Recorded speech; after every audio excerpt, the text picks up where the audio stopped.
있지만 이 오감을 통해서 체험하는 것, 또 과학이라는 것이 또 오감을 통해서 또 연구되어지는 거죠. 그래서 듣고 보고 오감을 통해서 하나님을 증거하는, 이 창조과학에서 얘기하는 것도 하나님을 증거하는 위한 소중한 거다라고 저는 생각을 하고요. 또 아브라함이 하나님이 예언한 것에 대해서 안 보고 그런 미래에 대해서 깜깜한데도 불구하고 믿음으로 나아갔을 때에 그 아브라함을 인정하잖아요. 그래서 안 보고 믿는 것도 믿음이고, 이렇게 요한일서 1장 1절과 같이 듣고 보고 만져서 오감을 통해서 증거되어지는 그 믿음도 소중한 거다라고 저는 확실히 믿습니다. 그래서 제가 유튜브로 이런 창조과학에 대해서 볼 때에 좀 의심 말고 좀 보고 같이 나눴으면 좋겠어요.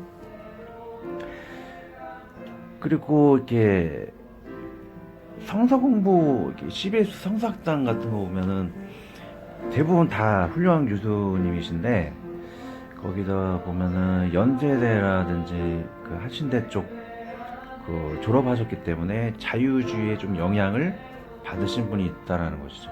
근데 그분들이 다 그렇게 자유주의 영향을 받아서 이야기하시는 분들은 사실 아니에요. 대부분 보수적으로 다 가시는데, 그들이 졸업을 하기 위해서는 자유주의자인 것을 배운 것을 답해야지 졸업을 할 수 있기 때문에 무의식적으로 1% 정도는 잘못 그렇게 말하실 수 있겠다. 그래서 그런 거는 우리가 좀 조심해서 우리가 강의를 좀 들어야 되겠죠.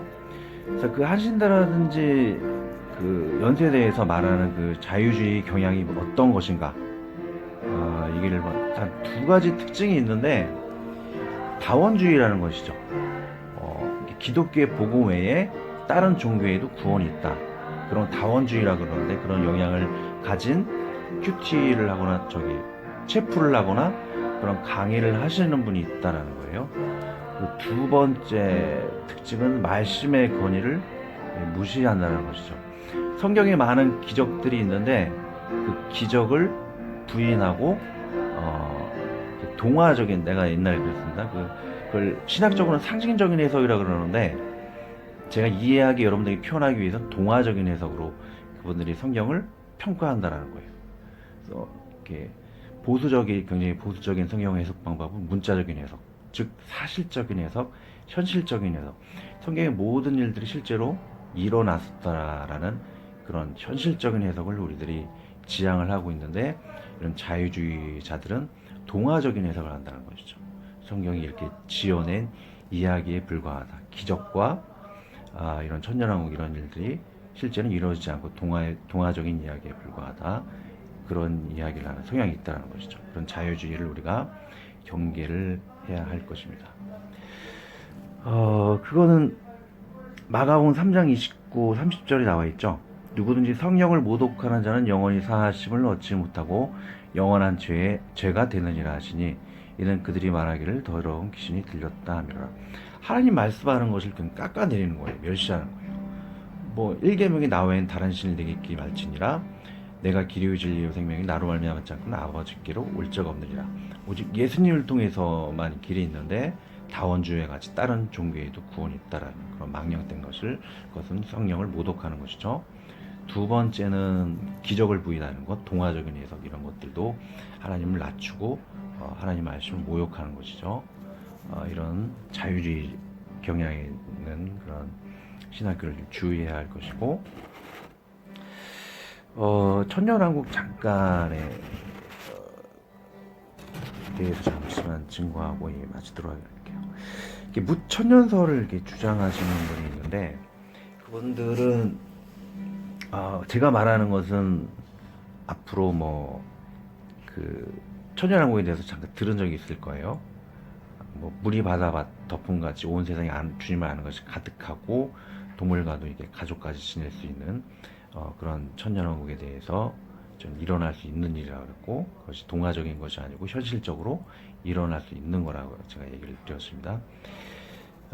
그 이유는 여러 가지가 있겠지만 좀 요약해서 제가 설명하고 마칠게요. 요한일서 1장 1절이 오감을 통해서 하나님을 만나고 증거한다는 것, 중요한 것을 표현하고 있듯이, 요한계시록 1장 1절에는 반드시 속히 되어질 일에 대해서 딱 문을 열고 있어요.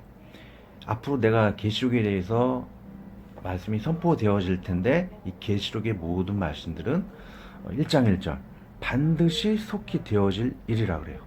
그래서 그 내용들은 동화적인 것이 아니고 현실적인 것이다라고 미리 예수님이 선포하시고 계시록을 시작하는 것을 보시고 했어요.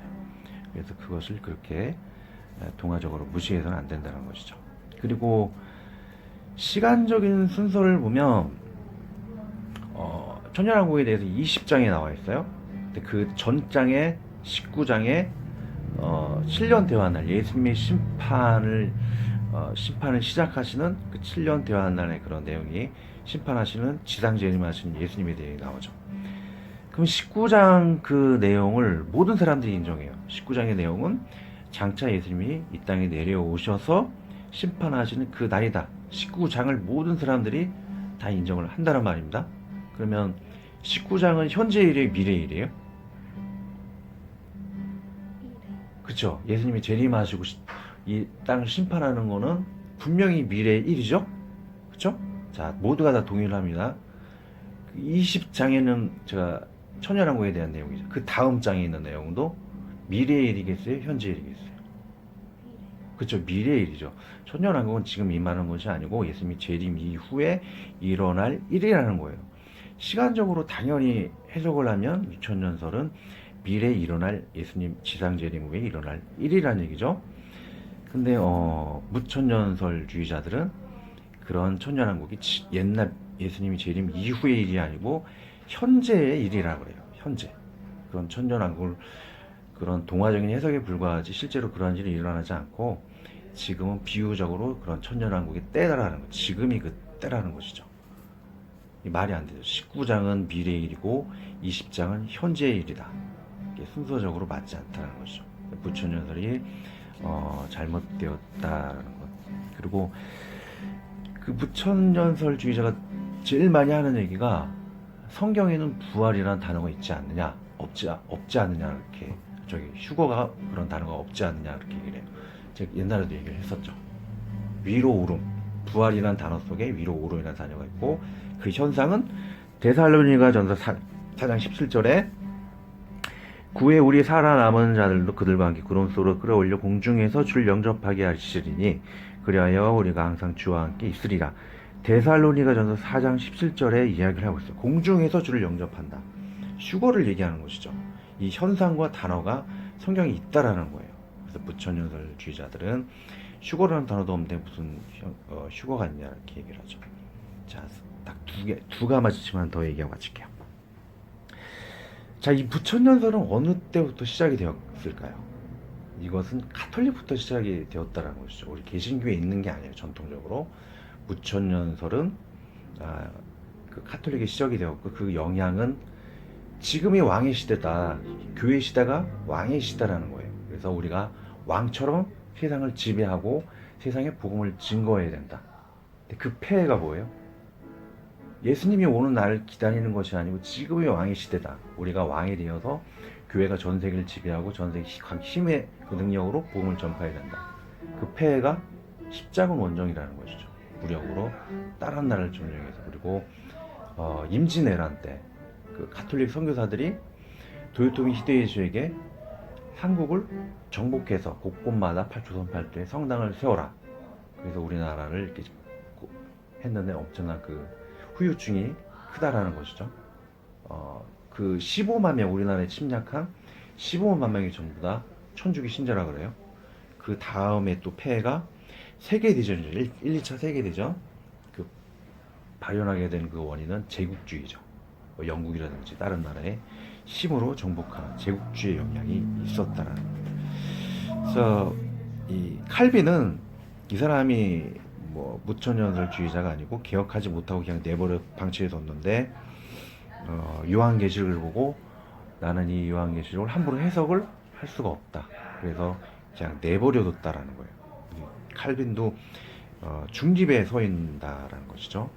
이분이 한번 무천년설주의자라는 것은 그렇게 잘못된 것이라고 볼 수 있을 것입니다. 자, 누가복음 19장 27절을 보면 예수님이 우리의 왕이 되어져야 한다는 것이죠. 예수님이 오셔서 왕이 되는 것이 아니고 우리 인간이 왕이 되었다라는 건 잘못된 것이죠. 자, 누가복음 19장 27절만 읽어드리고 마칠게요. 그리고 내가 왕됨을 원하지 아니하던 저 원수들을 이리로 끌어다가 내 앞에서 죽이라 하였느니라. 자, 예수님이 장차 오셔서 재림하는 날, 지상 재림하신 날 주님이 왕이 되는 것이지, 미리 우리가 그것을 훔쳐가서 우리가 왕이 되고 교회가 왕이 되고 제국주의에 빠진다는 것은 잘못된 것이죠. 예수님이 오시는 그 6천년 주기, 그날을 기다림이 마땅하다라고 생각을 합니다.